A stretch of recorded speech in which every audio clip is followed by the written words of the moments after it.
శివ అన్న శబ్దమే చాలా గొప్పది. ఈ శివాష్టోత్తర శతనామ స్తోత్ర ప్రారంభం కూడా శివశబ్దంతో ప్రారంభమైంది.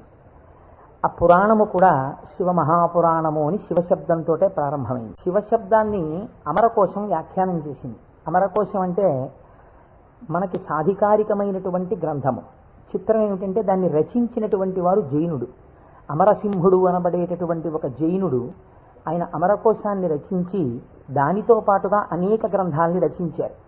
కానీ వారు శంకర భగవత్పాదాచార్య స్వామి వారితో వాదనకి దిగినప్పుడు శంకరుల చేతిలో ఓడిపోయారు. ఓడిపోయినప్పుడు ఆయనకి బాధ కలిగింది. నేను శంకరాచార్యుల వారి చేతిలో ఓడిపోయాను కనుక నేను రచించినటువంటి గ్రంథములన్నీ కూడా పనికిమాలినవైపోయాయని ఆయన ఆ గ్రంథములన్నింటినీ తగలబెట్టేశారు. తగలబెట్టేసినప్పుడు శంకర భగవత్పాదాచార్య స్వామి వారికి తెలిసి వారు గబగబా వచ్చి, ఎంత పని చేశావయ్యా, గ్రంథాలను ఎందుకు తగలబెట్టేశావు అని ఉన్న ఒకే ఒక గ్రంథం, మిగిలిపోయినటువంటి గ్రంథం అమరకోశం. అమరకోశానికి ఉన్నటువంటి గొప్పతనం ఏమిటంటే అది మన సనాతన ధర్మములకు సంబంధించినటువంటి నామముల విషయంలో ఏ పక్షపాతం లేకుండా చక్కగా శృతి ఎలా ప్రతిపాదించిందో, స్మృతులు పురాణములు ఎలా ప్రతిపాదించాయో తాత్వికమైనటువంటి విషయాల్ని, నామములకు అనేకమైన విషయములకు ఉండేటటువంటి అర్థాలని అలా ప్రతిపాదన చేశాడు అమరసింహుడు. శివ అంటే అమరకోశం అంటుంది శామ్యతి పరమానంద రూపత్వ నిర్వికారో భవతీతి శివ. నిర్వికారుడై, నిర్వికారుడు అంటే మనకి వికారములు ఉంటాయి. ఈ జగత్తులో ఉన్నటువంటి సమస్త ప్రాణులకు, సమస్త జీవులకు 6 వికారములు ఉంటాయి. ఇక పూర్వము లేనిది, పుట్టినది, ఉన్నది, పెరిగినది. ఇలా పెరుగుతూ ఉంటుందా? ఉండదు. తరిగినది. మీరు నన్ను ఒక 20 సంవత్సరాల తర్వాత చూశారనుకోండి, ఇది తరిగిపోతుంది. ఈ శరీరం వడిలిపోయి క్షీణించిపోవడం ప్రారంభమైపోతుంది. తరిగినది. తర్వాత ఆయనేనా ఈయన అనవలసి వస్తుంది. మార్పు చెందినది. కాబట్టి మార్పు చెందినది, తరిగినది, ఇంకా కొంతకాలం అయిపోయిన తర్వాత నశించిపోయినది. ఇది శరీరం అంత్యేష్టి సంస్కారం చేయబడిపోతుంది. కాబట్టి ఈ 6 వికారములు సమస్త ప్రాణులకు ఉండి తీరుతాయి. జన్మ తేదీ ఉన్నది, చిట్ట చివరి వికారమునకు కూడా సమయం ఉన్నది. ఈ మధ్యలో ఈ 6 వికారములు నడుస్తుంటాయి. ఈ 6 వికారములన్నవి లేనిది ఎవరైనా ఉన్నదా? ఉన్నది. అలా ఉన్నదేదో అదే శివ. అది కాలములో పుట్టలేదు, కాలములో పెరగలేదు, కాలములో ఉండలేదు, కాలములో తరగదు, కాలములో నశించదు. ఎవరి నుండి వచ్చినదో, ఎవరి ఎందు పెరిగినదో, ఎవరి ఎందు లయించిపోతున్నదో వాడు మాత్రం అలా ఉండిపోతున్నాడు. మేకలు వేయింజన్నను భాసురముగనొక్క కోతి పర్ణం బెక్కున్, ఆ కోతులు వేయింజన్నను కోకోయని కొంకినక్క కోయని కూర్చొని అంటారు జానపదులు. అందరూ వస్తారు, వెళ్ళిపోతాయి లోకాలన్నీ. చిట్ట చివరికి వెళ్ళిపోయిన లోకాలన్నీ ఎవరిలోకి వెళ్ళిపోయాయి? వాడు లయించిపోతాడా? వాడు లయించిపోడు. వాడిలోకి అన్నీ వెళ్ళిపోయి వాడు ఉండిపోతున్నాడు. అలా ఉండిపోయిన వాడెవడు? వాడు పరబ్రహ్మము. వాడికి శాశ్వతుడు, వాడికి కదలిక లేదు. వాడు ముందున్నాడు, చివరా ఉన్నాడు. అలా ఉన్నవాడెవడో వాడు నిర్వికారుడు, వాడికి వికారములు లేవు. వికారాతీత స్థితి కలిగినటువంటి పరబ్రహ్మము. దానిని నువ్వు ఒక నామవాచకంతో పిలవాలనుకుంటే శివ అని పిలవవచ్చు. కాబట్టి ఇప్పుడు శివశబ్దం ఎవరిని చెప్తోంది? పరబ్రహ్మాన్ని చెప్తోంది.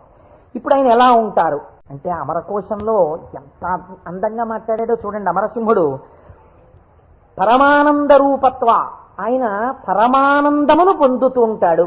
ఎందుకని? మన అందరికీ సుఖ దుఃఖాలని ద్వంద్వాలుంటాయి, ఎప్పుడూ ఆనందంతో ఉండం. ఆయనకి వికారాలు ఏమీ లేవు. అందుకని ఆయన ఎప్పుడూ పరమానందంతో ఉంటాడు. ఎక్కడుంది పరమానందం?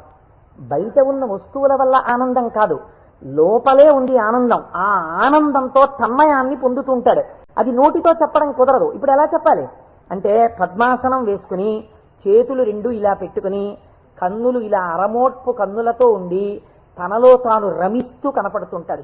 ఘనీభవించినటువంటి ఆనంద స్వరూపమే పరమాత్మ యొక్క స్వరూపం. పరమాత్మ నిత్యానందము ఏది ఉన్నదో దాన్ని రాశీభూతం చేస్తే అదే శివ. కాబట్టి ఇప్పుడు పరమాత్మ యొక్క స్వరూపమేమి? ఆనంద ఘనమే పరమాత్మ. ఇప్పుడు దీనివల్ల మీకేం తెలుస్తోంది? మనుష్య జన్మ యొక్క చిట్ట చివరి ప్రయోజనం ఏమి? ఆ ఆనందము మీరే అగుగా. అటువంటి ఆనంద స్వరూపులుగా మీరు మారడమే మనుష్య జన్మ యొక్క ప్రయోజనం. దానికే మోక్షము అని పేరు. కాబట్టి ఇప్పుడు అటువంటి మోక్ష స్థితిని పొందాలనుకున్న వాళ్ళకి ఎవరు ఆరాధ్య దైవము? శివుడే. కాబట్టి శివస్వరూపాన్ని పట్టుకుంటే అది ఏ రూపంగా, ఏ రకంగా, ఏ విభూతితో, ఏ లక్షణంతో, ఏ గుణంగా మీ మనస్సు ఇష్టపడిన ఏ విధానంగా ఒక్కదాన్ని మీరు పట్టుకుని రమించిపోవడం ప్రారంభించినా అది మీకు కావలసిన సమస్తాన్ని ఇస్తుంది. అలా ఇవ్వగలదు. దానికి ఆ శక్తి ఉన్నది. అది మిమ్మల్ని కాపాడుకుని వస్తుంది. మీరు చూడండి, గొడుగు ఒక్కటి ఇలా పట్టుకున్నారండి, ఇలా గొడుగు పట్టుకుని వెళ్ళిపోతున్నారు. ఇలా గొడుగు పట్టుకు వెళ్ళిపోతుంటే బయట మంచి ఎండ కాసింది. ఇప్పుడు ఆ గొడుగు మిమ్మల్ని రక్షిస్తుందా, రక్షించదా? రక్షిస్తుంది. మీరు వెళ్ళిపోతుండగా మంచి మబ్బు పట్టి వాన ప్రారంభమైంది. గొడుగు రక్షిస్తుందా, రక్షించదా? రక్షిస్తుంది. వాన తగ్గిపోతోంది, ఇంకా కొద్దిగా ఎండ వస్తే బయలుదేరదాం అనుకుని మీరు చెట్టు కింద నించున్నారు. ఒక పక్షి పై నుంచి రెట్ట వేసింది. మీ మీద పడకుండా గొడుగు రక్షిస్తుందా, రక్షించదా? రక్షిస్తుంది. ఒక గొడుగు మీకు శీతలము నుండి, ఉష్ణము నుండి, జలధార నుండి, పక్షి రెట్ట నుండి ఇన్నిటి నుంచి కాపాడినప్పుడు పరమాత్మని పట్టుకున్న వాడి కోరికలు కూడా అన్ని భంగులా తీరుతాయి. మీకు ఏది కావాలో అది వాడు ఇవ్వగలడని మీరు ఎలా అనుకోవట్లేదు? అచేతనమైన ఒక గొడుగు మీకు ఇన్నింటిని ఇవ్వగలిగినప్పుడు మీరు పట్టుకున్న పరమాత్మ మీకు ఏది అవసరమో అది మీకు ఇవ్వడని మీరు ఎలా అనుకుంటున్నారు? మీకు ఏది కావాలో మీరు అడగక్కర్లేకుండా మీకు తీరుస్తాడు. అది గొప్ప. మీకు నేను ఒక ఉదాహరణ చెప్తాను, మీరు దాని వలన దీని వ్యాఖ్యానాన్ని బాగా పట్టుకోగలుగుతారు. నాయనారులని మళ్ళీ నేను ఏదో లౌకికమైన ఉదాహరణ ఎందుకు తేవాలి? మనకి 63 నాయనారులు ఉన్నారు. అంటే శివుని యొక్క అనుగ్రహము చేత తరించిపోయిన మహాపురుషులు.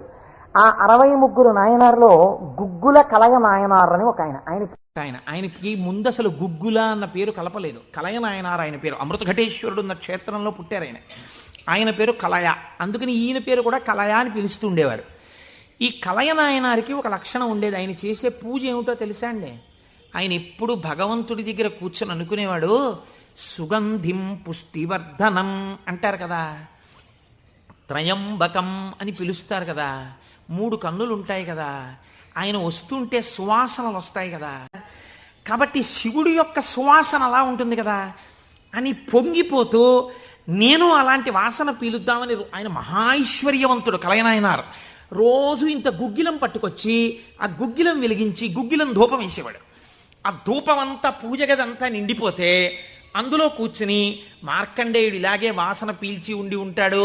ఆనాడు అర్జునుడు గబగబా వెళ్ళి తన గాంధీవం ఎత్తి కొడుతున్నప్పుడు శివుడి దగ్గరికి వెళ్ళినప్పుడు వాసనలు ఇలాగే వచ్చి ఉంటాయి అని ఆ వాసనలు పీలుస్తూ కళ్ళు మూసేసుకుని ఇవే శంకరుడి శరీరంలోంచి వస్తున్న వాసనలు, ఇక్కడే శివుడున్నాడని రోమాంచితం అయిపోయి పరవశించిపోతూ సమాధి స్థితిలోకి వెళ్ళిపోయేలా ఉండిపోతుండేవాడు ఆయన. మీరు చూడండి, భగవంతుణ్ణి పట్టుకోవాలనుకున్నవాడు ఏమంటే మాకు పూజ కుదరట్లేదండి, మాకు ఈ స్తోత్రం రావట్లేదండి అంటాం మనం. మన బతుకంతా ఎక్కడ ఆగిపోతుందంటే దీపంలో 2 ఒత్తులు వేయాలా, 1 ఒత్తి వేయాలా? నిజంగా తరించిపోయిన వాళ్ళు తరించిపోవడానికి ఎన్ని మార్గాలు వెతుక్కున్నారో చూడండి. ఆయన సువాసనలు పీలుస్తూ రమించిపోయాడు. శంకరుడు చూశాడు, వీడు రోజు గుగ్గిలం పట్టుకొచ్చి వేసి ఇన్ని రకాల దర్శనాలు చేసేస్తున్నాడు రా, గుగ్గిలం పొగ అడ్డం పెట్టుకుని. ఎంత చిత్రం రా ఇది! గుగ్గిలం పొగకి వీడు సమాధిలోకి వెళ్ళిపోతున్నాడు. అసలు ఈ గుగ్గిలం కొనలేని స్థితి తెస్తే ఏం చేస్తాడో చూద్దాం అనుకున్నాడు. ఐశ్వర్యం అంతా క్షీణింపచేశాడు. ఆయనకి మనస్సు శివుడి మించి పోలేదు. ఎలాగో అలా నానా కష్టాలు పడి ఇంత గుగ్గిలం తెచ్చి శంకరుడికి వేసి ఆ వాసన పీల్చేటప్పటికి సమాధిలోకి వెళ్ళిపోయాడు. ఇంక ఏముంది, మనస్సు అలవాటు పడిపోయి ఇంత పొగొచ్చేటప్పటికి అంతే సమాధిలోకి వెళ్ళిపోతాడు. ఎంత తేలికండది! ఈ స్థితి చూసి శంకరుడు భార్యాబిడ్డలు తినడానికి కూడా అన్నం మెతుకు లేకుండా చేశాడు. చూద్దాం ఏం చేస్తాడు. భార్యాబిడ్డలు పస్తులున్నారు. అన్నమో రామచంద్ర అని ఆ భార్య మహాపతివ్రత. ఆవిడ తన మెడలో ఉన్నటువంటి మంగళసూత్రాన్ని తీసి నాయనారికి ఇచ్చి, అయ్యా మీరిది పట్టుకెళ్ళి వెలకట్టి అమ్మించి డబ్బు పట్టుకుని రండి, దాంతో మనం కొన్నాళ్ళు భోజనం చేద్దామని. తప్పకుండా తీసుకొస్తానని ఆ మంగళసూత్రాలు చేతిలో పట్టుకుని శివ శివ శివ శివ అని సంతోషపడిపోతూ వెళ్ళిపోతున్నాడు. శంకరుడు ఒక పెద్ద బండిలో గుగ్గిలం బస్తాలు వేసుకుని ఎదురొచ్చాడు. మళ్ళీ దొరకవుట గుగ్గిలం, అందుకని చెప్పి బస్తాలు కొనుక్కెడుతున్నాను, ఎవరైనా కావాలంటే కొనుక్కోండి అని అరిచాడు. అమ్మ బాబోయ్, గుగ్గిలం దొరకదటని చెప్పి ఈయన గబగబా మంగళసూత్రాలు ఇచ్చేసి గుగ్గిలం బస్తాలు కొనేశాడు. పోనీ గుగ్గిలం దొరకదంటున్నారు, ఇంటికి పట్టుకెళ్ళి ఈ గుగ్గిలాన్ని దాచుకుని రోజు ఇంతంత వేద్దాం అనుకున్నాడా? నిజంగా నాడు శంకరుడు వస్తుంటే సుగంధిం పుష్టివర్ధనం, ఇదొక్కటే ఆయన సమాధికి కారణం. ఇంత గుగ్గిలం వెలిగించి మధ్యలో కూర్చుంటే అసలు నిజంగా శంకరుడు విరాట్ రూపంతో వచ్చేసినట్టు ఉండదు.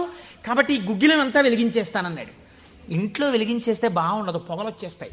ఓ గుళ్ళోకి పట్టుకెళ్ళి వెలిగించేస్తే బాగుంటుందని ఈ గుగ్గిలం అంతా వేసుకుని ఓ గుడికి పట్టుకెళ్ళి ఈ గుగ్గిలం అంతా వెలిగించేసి దాని మధ్యలో కూర్చొని సమాధిని పొందేసి కడుపులో ప్రేగులు నకనకలాడిపోతున్నాయి. తెలియదు, ఆకలి తెలియదు, శరీరం నీరస పడిపోయింది, శరీరం అంతా నొప్పులు పెట్టేస్తోంది, తెలియదు. ఇంట్లో భార్య బిడ్డలు శోషించి పడిపోయే స్థితి వచ్చింది, తెలియదు. ఆ పొగ మధ్యలో సమాధి స్థితిని పొందాడు. ఇప్పుడు నా భాషలో చెప్పాలంటే భగవంతుడు ఓడిపోయాడు. పరీక్ష పెట్టగలడా? ఏం పరీక్ష పెడతాడు? కాబట్టి చూడలేకపోయాడు ఆయన. అమ్మ బాబోయ్, ఇదెక్కడ భక్తి రాని గబగబా కుబేరుణ్ణి పిలిచాడు. కుబేరా, ఇలా నా పక్కన ఎన్నాళ్ళు నించుంటావు? నాకేం అవసరం లేదు. అడిగో మహానుభావుడు చూసావా, గుగ్గిలం పొగ మధ్యలో కూర్చున్నాడు పెళ్ళం మంగళసూత్రాలు అమ్మేసి. వెంటనే వెళ్ళి ఆయన ఇంటిని బ్రహ్మాండమైనటువంటి అంతఃపురంగా మార్చేయి, భార్యకి బిడ్డలకి భూమండలంలో లేనంత ఐశ్వర్యాన్ని ఇచ్చేయి, ముందు ఉత్తరక్షణం వాళ్ళకి షడ్రశోపేతమైన భోజనం పెట్టు అనేటప్పటికి వాళ్ళ ఇల్లు మారిపోయింది, షడ్రశోపేతమైన భోజనం వచ్చింది. అయ్యో భర్త గారు ఎక్కడికి వెళ్ళారో అనుకుంటోంది ఆవిడ. అశరీరవాణి వినపడింది. అమ్మా, నీ భర్త భక్తి ముందు లొంగిపోయాడమ్మా, శంకరుడు మహదైశ్వర్యం ఇచ్చేశాడు నీకు. ఆయనో అన్నం తిందామన్న ఆలోచన లేదు. వాడు పరీక్ష పెట్టాడో వాడే దిగొచ్చాడు. దిగొచ్చి ఎవడు? ఆ త్రయంబకం, నిజంగా సువాసనలు వచ్చాయి. వచ్చి ఆనాడు మార్కండేయుడు బాహ్య స్మృతిని పొందాడు, ఈయన పొందలేదు, పొందకుండా కూర్చున్నాడు. ఇప్పుడు ఆ పరబ్రహ్మం ముట్టుకోవలసి వచ్చింది. ఇలాగా ముట్టుకుని కదిపాడు. ఓయ్ కలయా కలయా అని పిలిచాడు. పిలిస్తే ఆయన గభాలన బాహ్య స్మృతిని పొంది అబ్బా శంకరుడు వచ్చేసాడన్నాడు. నిజంగా కనపడితే ఇలా అరుపులు కేకలు ఉండవు. కందులంబట నీరు కారిపోతూ ఆ స్వామి పాదాల మీద పడిపోయి ఏ సుగంధిం పుష్టివర్ధనం అన్నాడు. ఆ సువాసన పీలుస్తూ అలా పడిపోయి ఉండిపోయాడు. శంకరుడు భుజాలు పట్టుకుని లేపి, ఒరే నాన్న, నువ్వు ఇంటికి వెళ్ళింత అన్నం తినరా, నా కడుపు నిండుతుంది, తొందరగా బయలుదేరరా నాయన, ఇక్కడ ఎన్ని నైవేద్యాలు పెట్టినా నాకు వంట పట్టట్లేదురా, నువ్వు ఇలా పడిపోతే తొందరగా వెళ్ళరా బాబు, నీకు ఎక్కడ లేని ఐశ్వర్యం ఇచ్చేశాను, కావలసినంత గుగ్గిలం వేసే, ముందు వెళ్ళి అన్నం తినన్నాడు. అప్పుడు ఆయన ఇంటికి వెళ్ళాడు. ఇంటికెళ్ళి షడ్రశోపేతమైనటువంటి భోజనాన్ని నాయనార్ స్వీకరించాడు. దీన్ని గుగ్గిల నాయనార్ అంటారు పెరియ పురాణంలో.